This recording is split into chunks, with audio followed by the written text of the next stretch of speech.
What's going on, 3Cal Podcast? I'm Isaac. And I'm Nick. Oh, look at that. 2018 is a wrap. We're putting it into the books.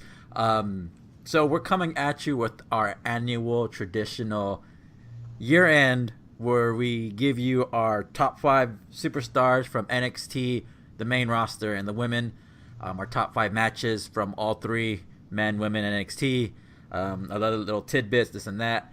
And just basically talk about 2018 in the WWE Universe. Man, I cannot believe that it's been a year. Yeah, dude. That's insane to me. And in January, we're going to celebrate our 2-year anniversary. Woo! Yeah, I looked up my Facebook memories this morning, and I guess this time last year, we were talking about starting a wrestling podcast. I know, and then all of a sudden, it just happened. So it's been a lot of fun. Awesome. Yeah, a lot of wrestling, great. Ups and downs with quality of everything, but you know, wrestling's wrestling. Wrestling's wrestling. So let's go ahead and jump into. Let's see here. Let's go ahead and talk about our top 5 NXT matches of 2018. Top 5. Yes. Woo! Woo! So in no particular order. NXT War Games to me was was incredible. It topped last year's, so I had to throw it on my list. Cien Almas versus Johnny Gargano, and then I had the NXT North American ladder match. Gargano versus Ciampa, NXT Chicago, and then Gargano versus Ciampa, the Young Section Street fight, WrestleMania weekend. Okay, those are my top 5. That's your top 5. My top 5 is Velveteen Dream versus Ciampa. Okay. Gargano and Ciampa at TakeOver New Orleans. Gargano and Ciampa at TakeOver Chicago. And that War Games was freaking incredible. And I have a sleeper for you. What was that? Undisputed Era versus Oney Lorcan and Danny Burch. Okay, so that was actually gonna be on my list until I remembered about the ladder match. Yeah. And I was like, well, how can I not have that on my list? But no, you're right. That tag match between Burch and Birkin versus Undisputed Era was absolutely incredible. That was an incredible match, and the reason why I had to put it on there over the ladder match was the hype for the ladder match was real, and everybody knew that this was going to be special. Right. But because Oney Lorcan and Danny Burch were going into this not only as underdogs, but the crowd was not on their side.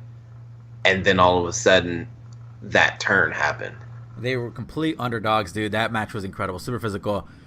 Yeah. So that's why I put that match on there. Because the way that you can pull a crowd from booing you to cheering you like that, you guys are winners. All right. Yeah, no, absolutely. So out of your 5 matches you chose, which one was your favorite? It would have to be Gargano and Ciampa at TakeOver New Orleans, because there's so much going into it. There's so much like anger, hostility, and it was like a year's worth of like pain, and it paid off in a really, really big and special way. And you can tell that those two are best friends in real life, because only your best friend can put you through something like that. Yeah, it was a super physical match, and yeah, you're right. That was absolutely one of my favorite matches. Oh, actually, that was my favorite NXT match, and one of my favorite matches of the year. I'll actually reveal my match of the year at the end. But to me, that match was incredible. I mean, who else are you going to trust? Someone that you don't consider someone that's basically family, your brother, to jump off, put you through 2 tables, and land in a small crash pad and protect your head the entire time. Yes, like that's love. That's trust. Yeah, that's beautiful, man. Like, just a great match. I love those guys. I love seeing those two, and they are literally the only 2 people now that I would definitely want to see fight forever.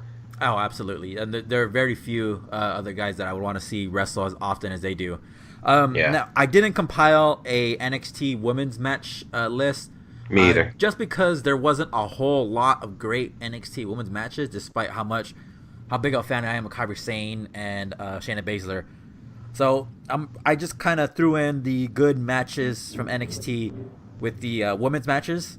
Mm-hmm. So my 5 women's matches were Asuka, Charlotte, Becky at TLC, Mm-hmm. Becky and Charlotte at Evolution, Ronda Rousey versus Charlotte, the Women's Royal Rumble, and then Okay. Toni Storm versus Miko Satomura at the Mae Young Classic. Oh, that was a really good match. Yeah, it was super technical. I really became a huge fan of Miko with her performance, and Toni Storm. Girl's young, but she is going to be a legend sooner rather than later. I know. Like when I found out that she was going to be on the Mae Young Classic again, and then they finally signed her to the NXT contract, Yeah. my body was like, no, you got to bring her ass to the main roster. Like she's fire, and I want to see her go against the likes of Becky and Asuka and all of these different talents. Like she can really work with anybody and pull some greatness. She's young, she has fire, she's smoking. She's like she wants all the smoke. She's killing it. Yeah, absolutely. So what were yours? Okay, so mine was the last women's standing match between Becky and Charlotte. Yeah. I love that match. That is my favorite match of the year. Asuka, Charlotte, and Becky. Because, come on, that match was incredible, Yeah, too. absolutely. Ronda versus Charlotte. Okay. And Baszler versus Kairi Sane at Evolution. Insane. And this one I only chose because of the nostalgia, to be honest with you. It was Trish and Lita versus Mickey and Alicia. Like, as much as I would love to have seen Bliss in that match, like, I was really, really hype off the 4 women in the ring who have been in this business for such a long time, and they just put on a great quality match to start a show that was the first of its kind for the WWE. So I put that up on there. Yeah, I couldn't see that. I mean, it was a really good, fun match. A great way to start off a pay-per-view. Mm-hmm. I mean, you can't really start off a pay-per-view any better than that. I mean, they were both sure that this can go. Trish, I guess that woman's a time traveler because she looked incredible. She looked great. I'm not talking Lita, like physically, but like, well, of course, physically she's gorgeous, but like her in-ring ability, yeah, she didn't miss a step. It's like she never left. Yeah. Lita, on Married, the other hand, 2 she slowed kids. down. Lita slowed down, but I think Lita's more of like I give her a little bit of credit just because she has been nursing that neck for such a long time. Yeah. She didn't really get in the ring and get as physical as she used to. And I thought maybe I'm tripping, that maybe she was always not as great in the ring. And looking Right. back on her matches, I'm tripping because she really was amazing. So I'll hold it to her neck, and she just wants to take care of herself, and they really took care of her. So I love that. Yeah, Shayna Baszler and Kairi Sane, a lot of their matches to me were toss-ups getting in there. I had to keep put that Women's Royal Rumble in there no matter what, just for the simple fact that it was the first one ever. Asuka was the winner.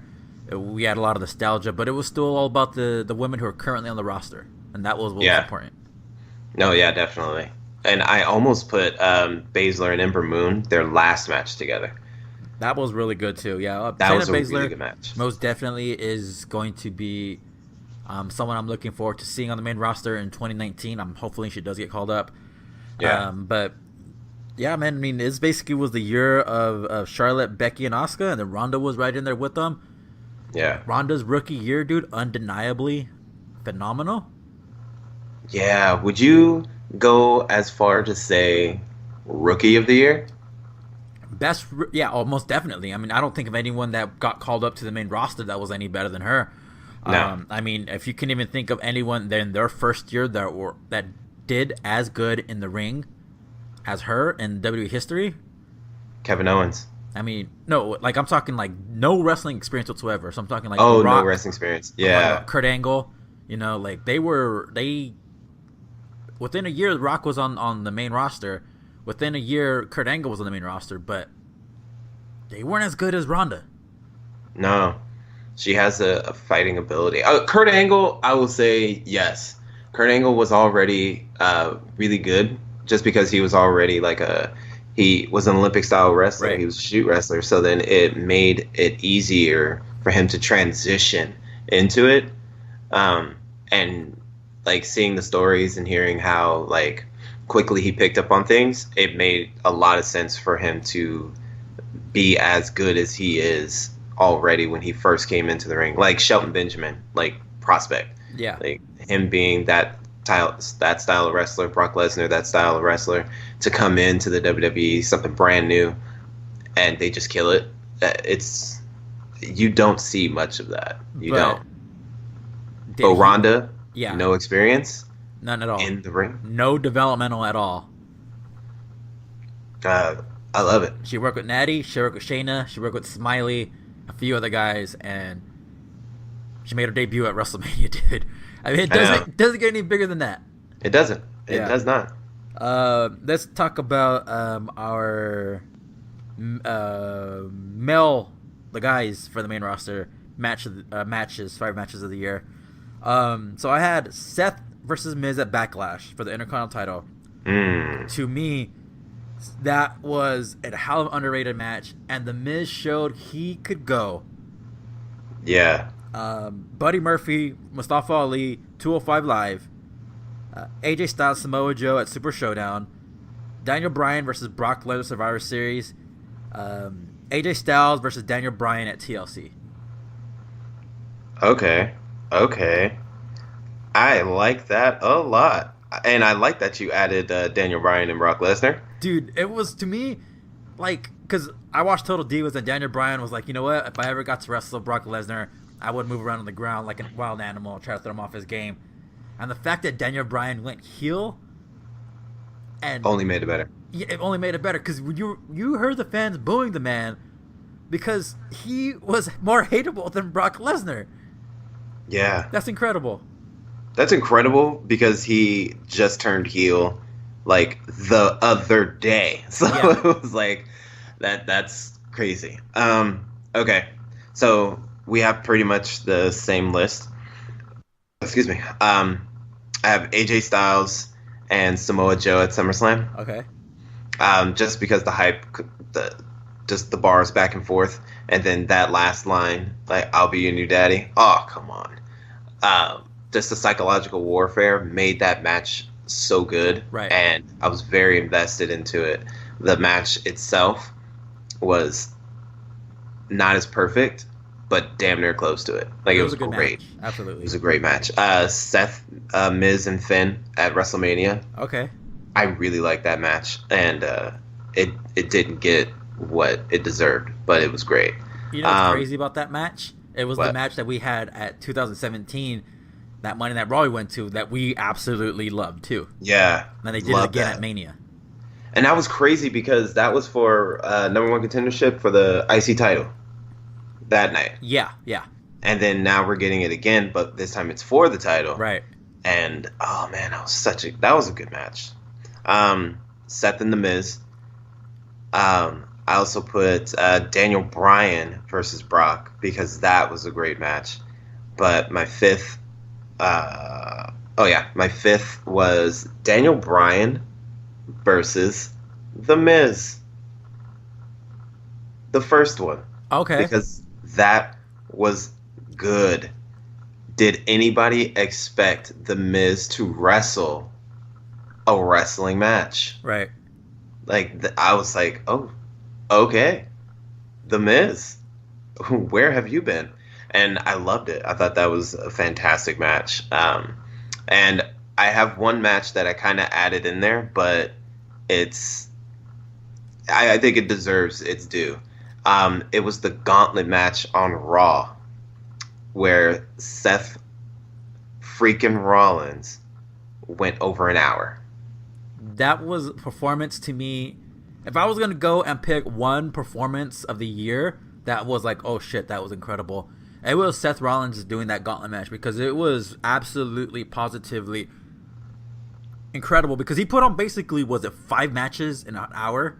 Yeah. Something like that. And they were all good, super quality. They weren't like a quick roll up. It was actual matches, one after another. Like, can you really see anybody on the main roster doing that besides him and maybe AJ Styles? I'd probably throw at a high level on the main roster. Yeah. Maybe Finn. Oh yeah. Honestly, Dolph Ziggler, I think, could pull it off too. Mm. Because Dolph Ziggler has such great in-ring chemistry with everybody, and then Daniel Bryan. Daniel Bryan can definitely do it. I agree with you on all of those guys. All of those guys. I would love to see Finn do it. I would love to see Dolph do it. And I think Dolph would be one of the best people to do it, to build an amazing story on. Because if he was to prove that he was the best in the world and he was going for like a title or something, right, or that would prove it.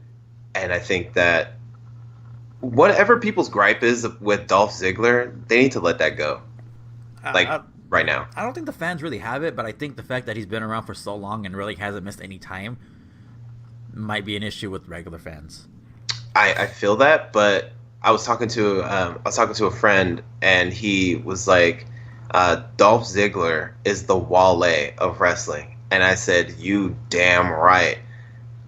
Like, as good as he is, and everybody knows how good he is, he still doesn't get put into that top 5. He doesn't get into that conversation of like, yes, he is my favorite wrestler, because he doesn't have like a huge defining moment for people that after that Monday Night Raw where he cashed in. Yeah. Other than that, he doesn't have that huge moment. And then we finally get it with him and The Miz, and The Miz is the one that goes over. He's the one that we can still see in the main event scene and not Dolph. And that's frustrating. And for him, I would be just as frustrated. I think Dolph Ziggler would highly benefit from having a real ass promo, like a CM Punk type, you know, like yeah. I think he would really benefit from it. But I also think that if he was to leave, we would miss him, and he would go bananas out on the indies. So what were your other matches? Oh, those are my top 5 for WWE. What were they again? It was AJ Styles and Samoa Joe at SummerSlam. Okay. Seth, Miz, and Finn at WrestleMania. Seth and Miz and Daniel Bryan and Brock Lesnar. And why am I forgetting a match? Oh, did you mention the triple threat for the IC at WrestleMania? Yeah, that's my first one. And then the gauntlet match. Oh, yeah. No, the gauntlet was my special. Okay. Special one, but the Miz and Daniel Bryan, the first one. That's right. Yeah. So, what was your one match of the year? Oh shit! I hate you for putting me on the spot. My one match of the year: Daniel Bryan versus Brock. Okay. So to me, I'm talking like match for NXT, the women and the main roster and the male. You're gonna go with Daniel Bryan and Brock Lesnar. Oh, including all those? Yeah. Oh, Gargano and Ciampa. That takeover New Orleans was crazy. Yeah, that was absolutely one of the best matches I've seen in a long, long time. Actually, I'm gonna change that. The Chicago Street Fight between those two. Okay. That was the one where Tommaso DDT'd him onto the wood. Yeah. Yeah. That was really, really great too. I was stuck between the two Gargano and Ciampa matches, and the Tony Storm and Meiko Satomura, just because to me that was the epitome of technical ability, hard striking, and basically show that the women are just as good and capable of putting on a match without any stipulations that the men can. Kept me on the edge of my seat the entire time. Absolutely flawless match. But Gargano Ciampa, NXT New Orleans. Basically, when we see Johnny Gargano turn in to basically the villain by damn near killing his best friend, to me was like the pivotal moment and the defining moment of WWE wrestling in 2018. Unfortunately, it didn't get the shine that it could have gotten if it was on actual WrestleMania. True. If it was just on WrestleMania night, I think it would have just killed every single match that night. Like there was some good matches, but I think that would have like won the whole weekend. Right. All right. It did win the weekend. It did. Yeah. It did, but if it was on WrestleMania, man, we would have had superstars. Yes. Yeah. Let's talk about our 5 favorite male, female wrestlers. Let's go ahead and kick things off with NXT. My top 5 from NXT for the males are Adam Cole, Ricochet, Velveteen Dream, Tommaso Ciampa, and Johnny Gargano. Okay. Mine are Ricochet, Aleister Black, Gargano, Ciampa, and Velveteen Dream. Okay. I mean, you can't really go wrong. There is a huge discrepancy between the top guys, the middle guys, and the bottom guys. Yeah. And the crazy thing is, even you can see all of these guys holding the WWE Championship one day. Absolutely. Definitely. So the reason why I didn't have like Cien Almas in there, EC3, is because those guys got kind of moved up. Or EC3's basically been tucked away because he's been main roster ready since the day he signed. And Cien Almas basically his 2018 was pretty short in NXT. He was dumped in the main roster. So I didn't put together a list for the NXT women, but of course it's Kairi Sane, Shayna Baszler. Oh yeah. I mean, it's 1, 2, and then it's basically everyone else. For me, it's Toni Storm, Shayna Baszler, Kairi Sane, and Bianca Belair, and then Mrs. Gargano. Yeah, and right now, and the women basically are in limbo as well. We're not really seeing a whole lot of them work. No. Basically because right now they're kind of trying to get Shayna Baszler and her story pushed up and fast tracked to work with Ronda Rousey on the main roster in 2019.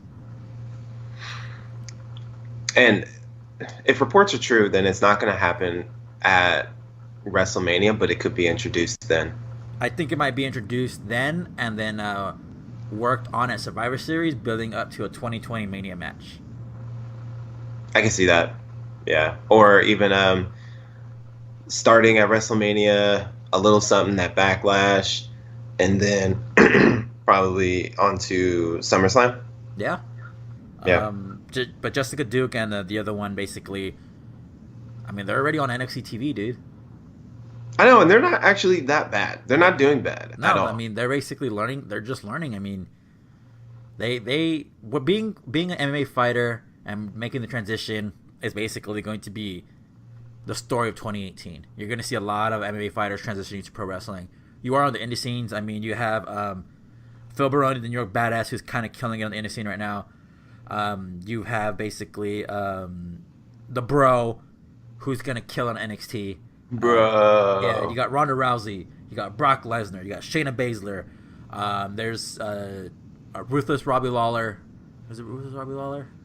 No, it's one of the guys. I think is Robbie Lawler. He's wrestling for MLW right now. There's a whole slew of MMA guys who are transitioning to pro wrestling because it's solid money. It is solid money, but not only that, you're basically guaranteeing yourself to be like you're gonna write your own destiny. Yeah, and as much as like we want certain wrestlers to have like their shine and their due, that aren't, I think now is the time for people to want to come to the WWE because of this new change. Yeah. And it's crazy because we're starting to see some of those changes already. I mean, we wouldn't see Prince Pretty like have his like a title opportunity really. Right. Even though it was just for, the sake of like someone new coming out. The fact that we not only got someone new, but someone that we wanted to see. That is them listening, and I am looking forward to the next few weeks or the next year to see how things are going to play out. It's going to be interesting the next couple years, seeing Yeah. the talent. Um, let's go and jump into female main roster. I have Ruby Riott, Asuka, Becky Lynch, Charlotte, and Ronda Rousey. My female superstar of the year, without a doubt, is going to end up being Becky Lynch. She started off the year slow, but it ain't how you start; it's how you finish. Damn She's right. the man. Damn right. So for me, I put Ronda, Uh-huh. Charlotte, Becky, Becky, Becky. Doesn't matter who anyone else, right? It doesn't matter. I mean, Ruby Riott had a great year. Her promos are actually really dope, and I'm a fan. I've been a fan since she debuted. I love her look. I love who she is. It seems real, and I really like it. Um, but and Natalia had a hard year, but she had a great one. Yeah, some of her best in-ring work in a while. Yeah. I kind of fucked up the storyline, but it was something that she was cool with. Yeah, And true. her plans were kind of messed up a little bit too with her Ronda Rousey's plans that they had for her for creative. But she had a good year. She had a good year, and female superstar of the year. That's Becky Lynch. Oh, absolutely. Again, like you said, it's not how you start; it's how you finish. Exactly how you And finish. she is killing it. She killed it. Yo, There hasn't been a superstar, a female superstar, to come out and really blow people away and take over. Like, when was the last time you've ever heard a woman's name being chanted during a male's match that had nothing to do with the women at all? You Never. never. Like, the back in the day, the chants were like, "We want puppies" when someone was out, or bra and panties matches. Like, God, I hate those bra and panties matches. But don't get me wrong, when I was a kid, I loved them. But looking back on them, they were trash. Absolutely. They were trash. But yeah, like, the women weren't taken as serious, and as wrestling evolved, the fans grew up. And now we want to see like legitimate wrestling with great stories, and we're getting that. And nobody knew that Becky Lynch was going to take this shit over. You're not wrong. Let's go ahead and talk about our main roster male wrestlers of the year. I think my list might surprise you a little bit. Oh, I'm Mustafa Ali, Buddy Okay. Murphy, Seth Rollins, Daniel Bryan, and AJ Styles. Okay. So we have 3 in common. Oh wow, okay. Yeah. I put Seth Rollins, Daniel Bryan, AJ Styles, Drew McIntyre, and the one person on the main roster that I thought has been killing it is Mustafa Ali, but I did not put him on my list. But I put Cedric Alexander because he had an amazing year. Yeah, he absolutely did. He kind of carried 205 Live. And actually, I have. So I came up with 2 names, Cedric Alexander, and is underrated, someone underappreciated. So Cedric Alexander, because he did carry 205 Live for the better part of a year and a half, but he was kind of the perfect launching point for Buddy Murphy to be the guy. Mm-hmm. But also underrated. Before I say my superstar of the year, R-Truth to me, super underrated. I get this pure joy every time he comes on the TV because A, he's fucking charismatic, funny, entertaining. Never a dull moment with the man. And B, his match with The Miz, his match with Daniel Bryan, his match with Sin Almas were really, really good. Very good. That match he had with Samoa Joe was really good. It's because the man is really, really talented. He is really talented. And actually, when you mentioned putting our underrated stars, he was number 2 on my list. Because he had an amazing year. I remember last year when we did our What's Next episodes and we were talking about Goldust and them, and I said they should break up. And I think that Goldust would have a great last run, Yeah. and that's what he should do. And then I said R-Truth should also have that same last run in the sun. And R-Truth has been getting that, and he's killing it. Like, I think he's way underused. I think he's dope as hell. I think Daniel Bryan cut deep on SmackDown. Yeah. But the crazy thing is that you saw in his eyes, in R-Truth's eyes, like, he's ready. And I feel like if they actually gave him that title run, or not even a title run, but just the shot at it, I think it would be very good. Like, I think it would be a really good match, and I think it will be very entertaining for people. I think we have not seen how good R-Truth really is just yet. Who And, is your- Oh, what are you gonna say? My number one underrated, Yeah. Pete Dunne. Yeah. Oh, yeah. I didn't throw in the UK guys because I haven't had a whole lot of chance to watch a lot of UK wrestling, but Pete Dunne is absolutely a hidden gem. For real, I mean, he's been champion for almost 600 days. Like, let that sink in. And one person that I feel should be on the main roster is Pete Dunne. He can handle the shine. He has that ruthless aggression, the intestinal fortitude, He's a Vince all guy. that. He's a Vince guy. He's a Triple H guy. Yeah, like he's he's a Paul Heyman guy. is Imagine him yeah. and Paul Heyman. He is everything that is. He's basically the future. He is. He's And 24 years old.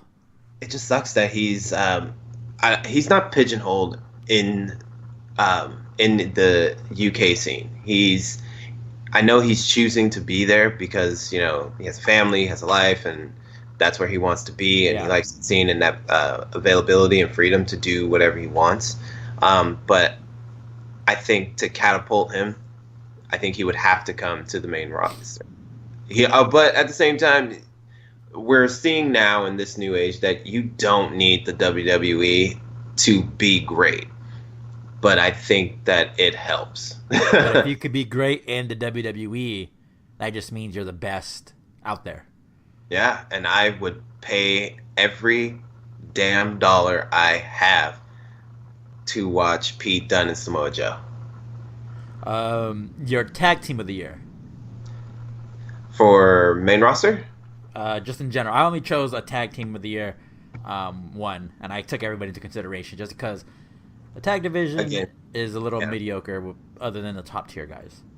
For real. So, compiling everything, because I felt that at the beginning of the year that this was going to be the year for tag teams. Yeah. And I was so wrong. Yep.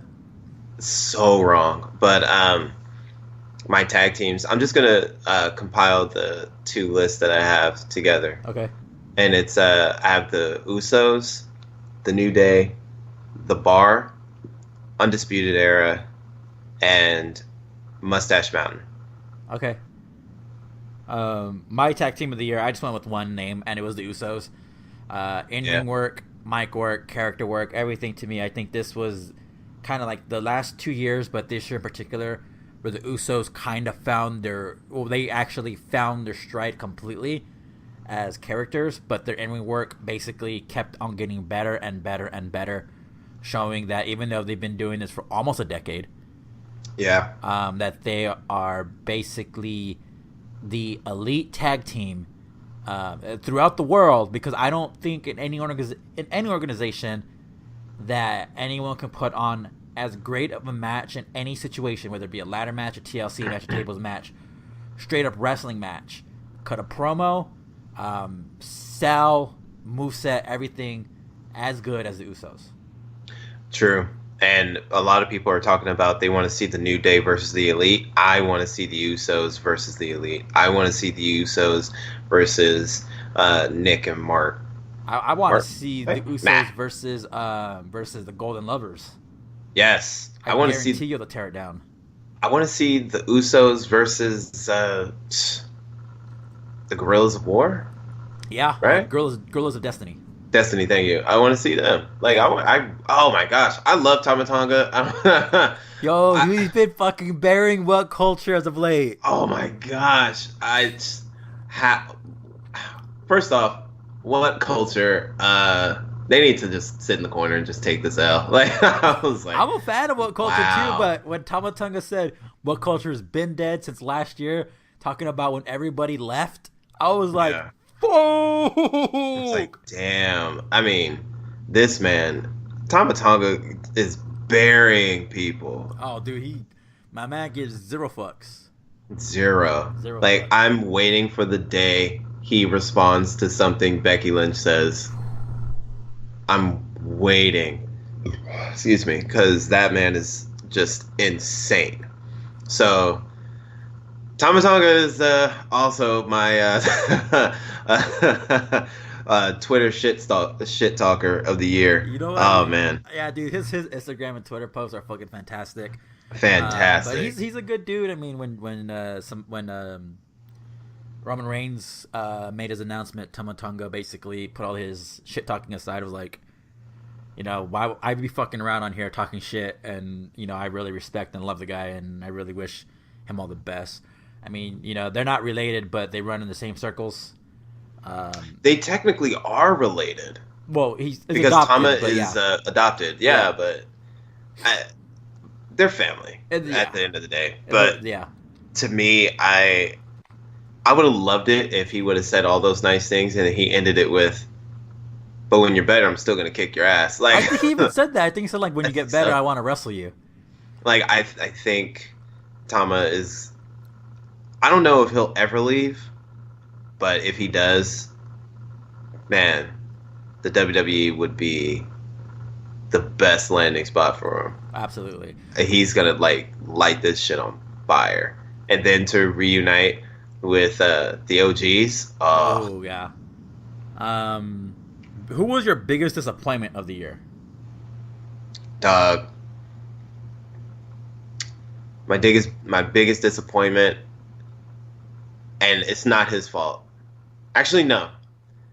Now I'm changing my answer. The biggest disappointment is the writing team of Raw and SmackDown for this year. You throwing SmackDown under the bus? I really am, only because SmackDown has been great, right? Yeah. It's been great. Viewership's been down. They had record low, and I keep asking myself why. And I'm looking at the product, and I'm like, okay, like, is it this? Is it something going on TV? Like, what else is going on? Like, is it because Raw is so bad that people aren't tuning into SmackDown? That's exactly what is that? And it is. So then you would have to look at what's going on Raw that is not connecting. And it's this whole thing of you are not listening to what's really going on. You're not listening to what the people are saying, what they're into. Vince, in my opinion, in my eyes, from what I'm seeing, he's not as connected to his fan base anymore. I think he was really holding on to what he used to do, or what he's used to bringing. That he thinks that this is how it's going to work. This is how this is going to go. This is how this is this and this, and it's not working because the fans have grown.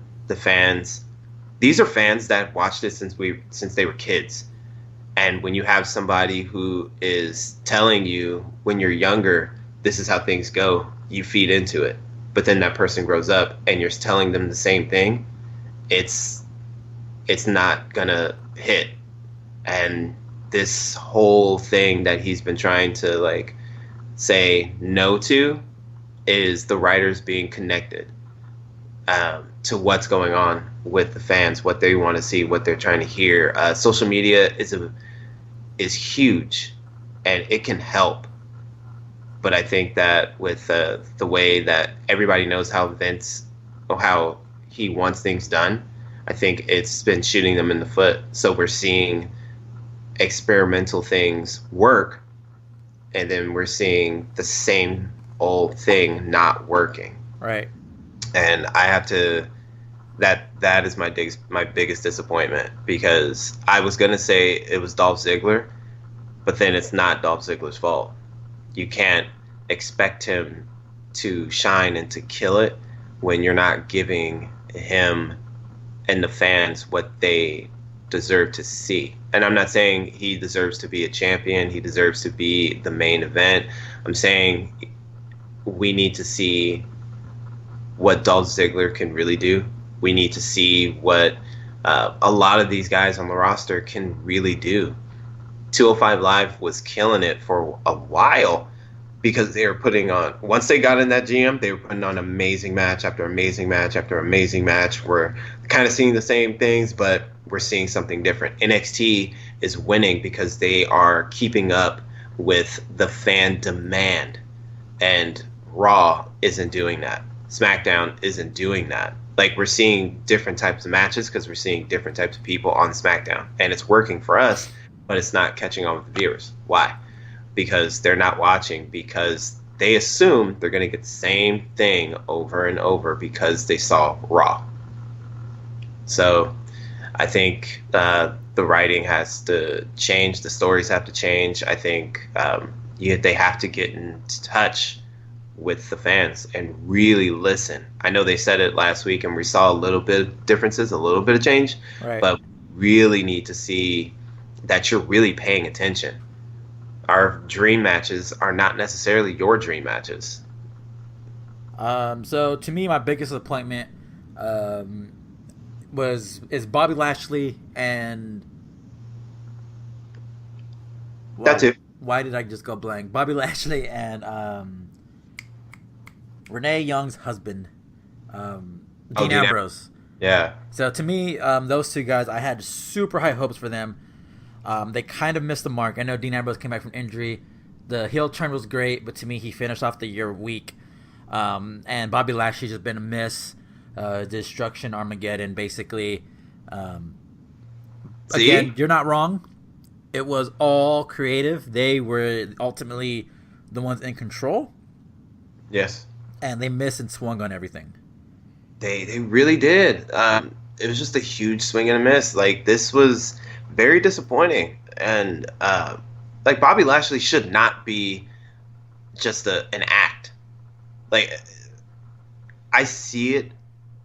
I used to watch WWE and see it as like this amazing, like, these superheroes, these villains, and then it kind of turned into like some sideshow acts. Yeah. You know, and like that's why I really don't like I hate the bra and panties matches, because they were a distraction.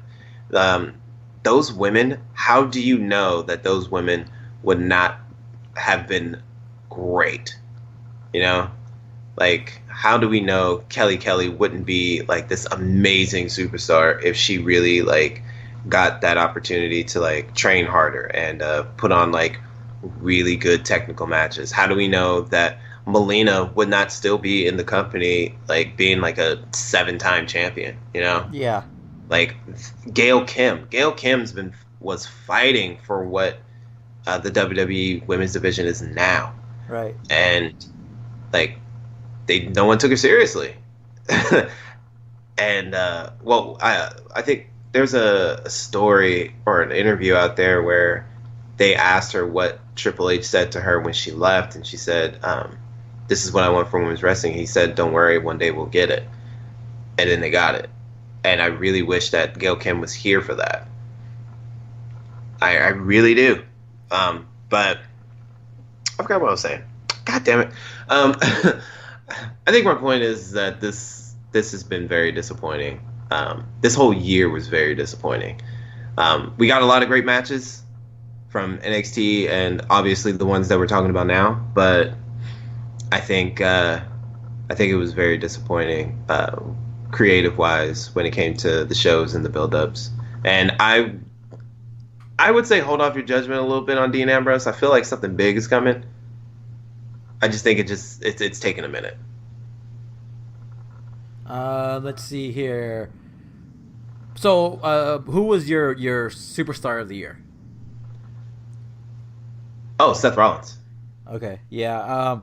So I had Seth as one of my guys. But to me, I think just because of the comeback, and then the heel turn and everything like that, no, you know what? I'm gonna give it to AJ Styles for the simple fact that he did not have a bad match this entire year. That's fair. And I was actually heavily considering AJ Styles. He's number 2, but I gave it to Seth just for the simple fact that he not only has, since WrestleMania, he's been burning this shit down. Like, there has been no other superstar that has, besides AJ Styles, to put on great matches, to like just go out there and just really put on a show.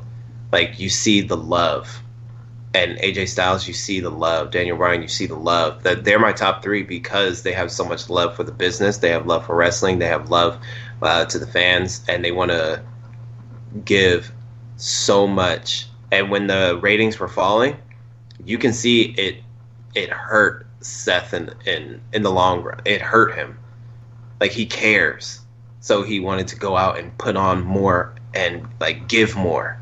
And I love that. And it's highly respectful. And he had an amazing match with The Miz and pulled something so deep out of The Miz. It's beautiful.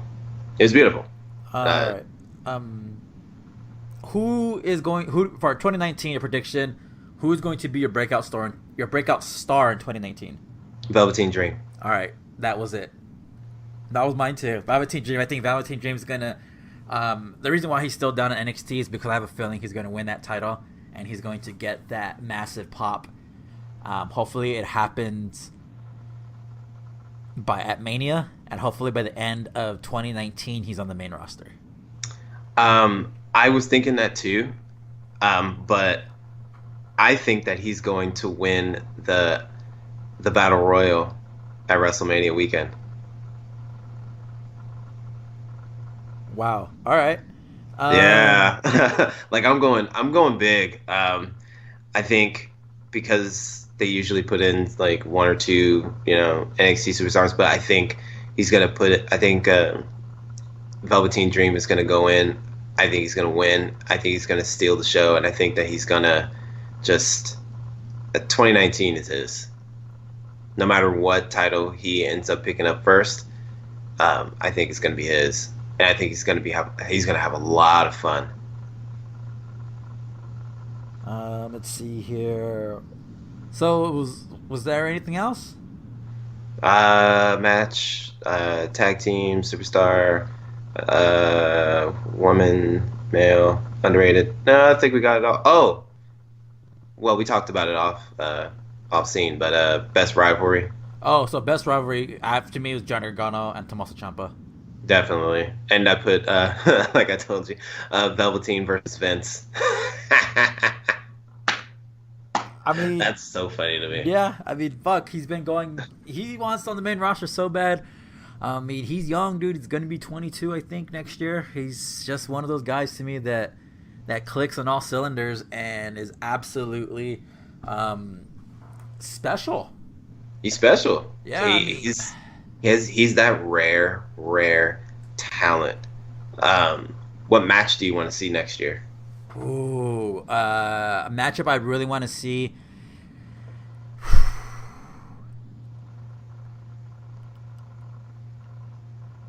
I would really like to see.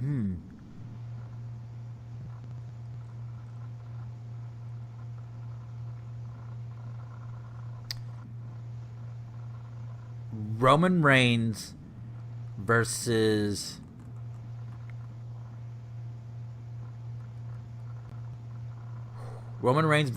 Seth Rollins at WrestleMania for the simple fact that it would mean Roman Reigns beat cancer and came back. That's my sentimental. My wrestling fan in me really wants to see AJ Styles, Seth Rollins at WrestleMania. Fair. Okay. I want to see EC3 and John Cena.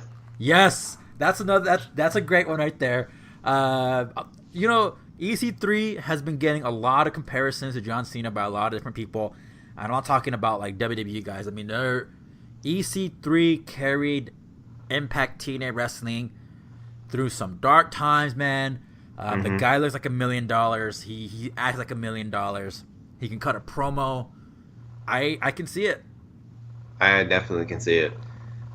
And I really want to see Mustafa Ali versus everybody. Like, I don't want him to get lost. I don't want him to get buried. I want to see Mustafa Ali on SmackDown. I want to see him and AJ Styles. Yeah. All right. Let's see here. I was going to ask you something else. Oh, do you think 205 Live will be closed and shut down in 2019?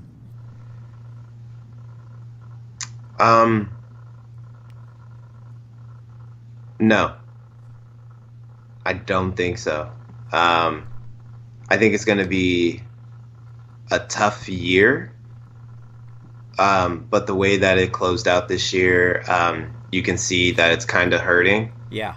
But I don't think so. I think 205 Live is going to go for another year. But, I mean, hey, we've seen ECW like die in the middle of the night. So I think they're going to go on for another year. But I think that it's going to take for all of those guys to really like fight for it. Now that Mustafa Ali has been called up, I think those guys are going to like want the same thing, but I also think that there's going to be some pride there and that they're going to want to fight to keep this going, because they know if they are not on that roster, if there is no 205 Live, there's nothing else for them. Like, it's barely on TV. It's Main Event, which I forgot is still a show. Yeah. Like, it's that, and that's nothing. Yeah, it's mainly just like a recap show that's mainly done for online. I'm gonna say 2019 is going to be down in NXT is going to be the year of the bro. Year of the bro down in NXT. Yeah. I actually concur. I think so too. I think he's gonna kill it. He has a superstar quality. I mean, like, you cannot. That dude, I don't think he can ever go heel. No, I think he can, and I think he'd be an exceptional heel. I just would never be able to hate the guy. The second he smiles and says "bro," I'm be like, "Bro." That's true. Like, bro is such a cool, like, it's a cool word. But the way he says it is just cooler. Yeah. So I think that even if he did become a heel, I think he'd be fantastic, and I think we would hate the bro. No, that's true. So we're gonna get out of here. So for 2019, what we're gonna try to do is trying to do 2 episodes per week. Yeah. We're gonna start working on the YouTube page hopefully soon, so you can see our ugly faces. But yeah, we're gonna try to do 2 shows a week. Hopefully, we'll be doing more of a. For sure, we're bringing back What's Next. Oh, definitely. I love doing What's Next. I loved it. Yeah, and of course, we're gonna be doing our weekly recaps. Of course. I think What's Next might be once a month, because there's only so many superstars we can cover. Sure. I think we're going to be doing I think we should be doing like a classic pay-per-view episode. Yeah. And then we'll think of like something else to do. Probably debates. Maybe a debate, yeah. And then, Women of Wrestling starts in January. What? Women of Wrestling? Whoa. Really? Yeah, it's starting up in January 10th. I'm definitely going to be watching that shit. All Elite Wrestling is going to be starting from what we hear. Don't know what. We're definitely going to have to cover that. And Oh no, definitely. And I think that's what we'll probably do. We'll probably do like a quick recap of like other wrestling companies that are doing. But we'll probably do it like once a month, the last week of the month, let you guys know what happened earlier in the month. Yeah. Kind of breaking it down, keep you guys updated so you can come in and out and watch it, jump in, be like, oh, okay, so this is going with this person. Like, we're going to try to do a lot more this year. Yes. It's the year of 3CP. Yes, absolutely. All right, we're going to get out of here. Thank you for joining us for 2018. We're looking forward to 2019. And hopefully Raw gets its shit together. And hopefully SmackDown keeps on chugging along. Chugga, chugga, chug. All right. That was weird. We'll catch y'all later. Peace.